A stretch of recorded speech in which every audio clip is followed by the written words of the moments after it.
All right. Yes, I'm still up in the mountains. So you get this amazingly different version of myself.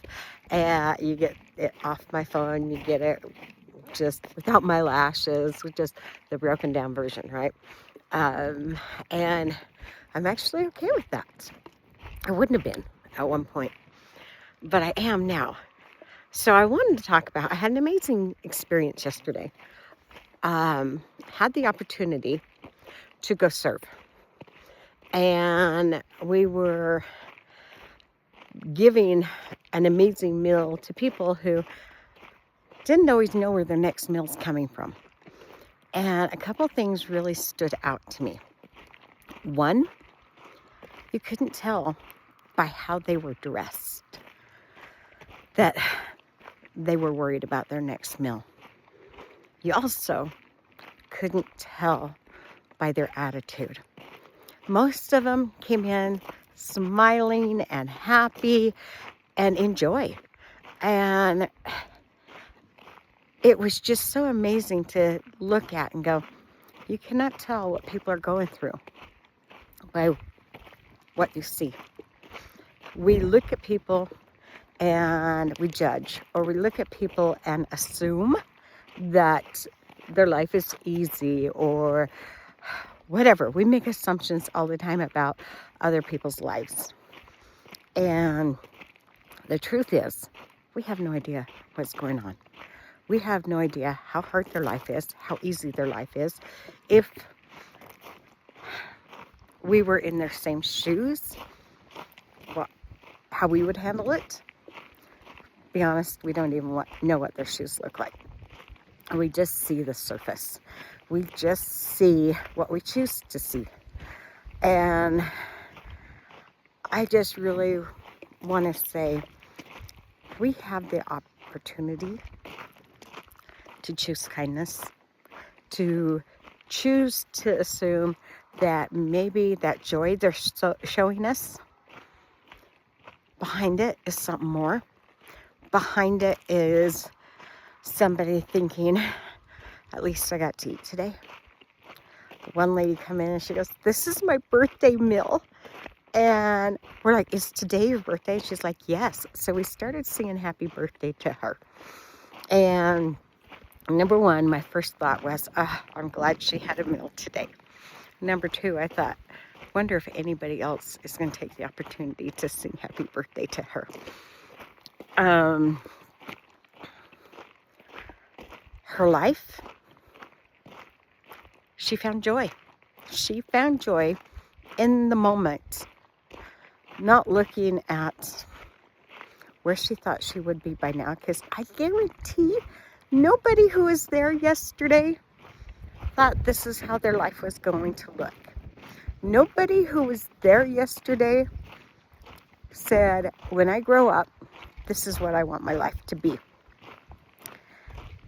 I don't know the circumstances in which they all got there, and truthfully, it doesn't matter.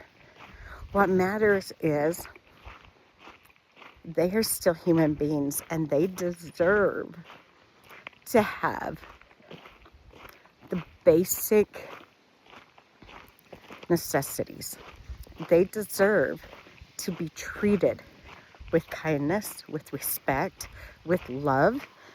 Their circumstances does not change how we should see them or how we should treat them.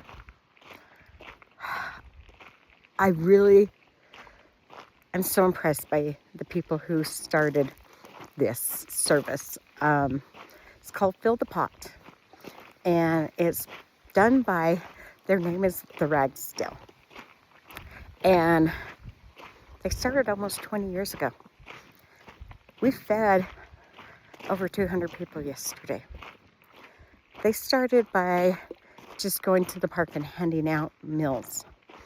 And yesterday we were in a building with places to cook, with refrigerators that weren't fully stocked, but stocked enough to get us through yesterday.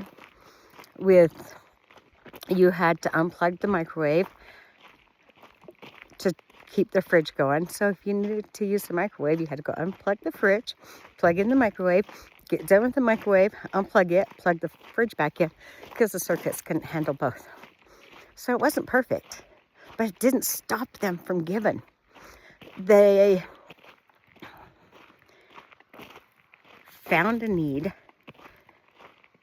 and they filled it.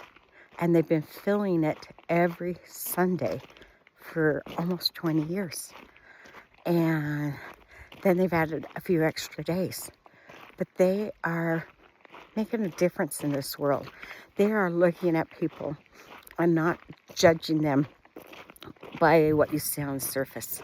They are looking at people deeper and saying, here's the need, and let's do something about it. I was so honored to get to be there yesterday and to get to serve. And I plan on going and doing it again because everybody needs to. But if we don't even do that and we just look at everybody and assume that maybe they're going through something hard today, and assume that maybe what we're seeing isn't the full version, and treat them with kindness, with love, just that alone is going to help change the world. If we quit judging, quit assuming, and just look at everybody as if that was my child, how would I want them treated? If that was me, how would I want to be treated? And because I guarantee you look at me and you have no idea what's really going on, right? You see what I show the world. You don't see the doubts that are going on in my mind. You don't see the worries that are going on. You don't see all the underlying thoughts and processes and scares that you carry. And it's not because I'm closed off. It's because we all have those inner thoughts, those inner emotions, those inner problems. I'm not just going to walk up to somebody and say, hi, I'm having a really bad day, or hi, I'm really worried about paying my mortgage, or hi, I haven't eaten. Nobody shows that, right? We show the world what we're doing to get by. We show the world the face we had to put on to get through the day. And that's all they're seeing.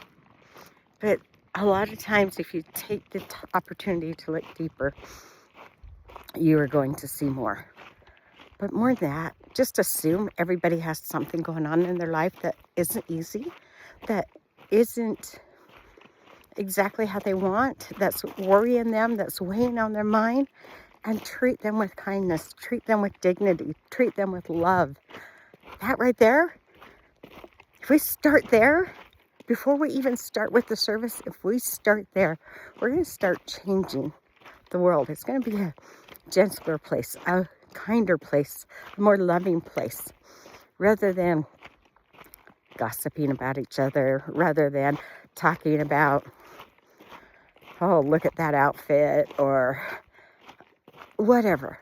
We come at places often with negativity, with hatred, with anger, and we just need to stop. It's our time to help humanity become better.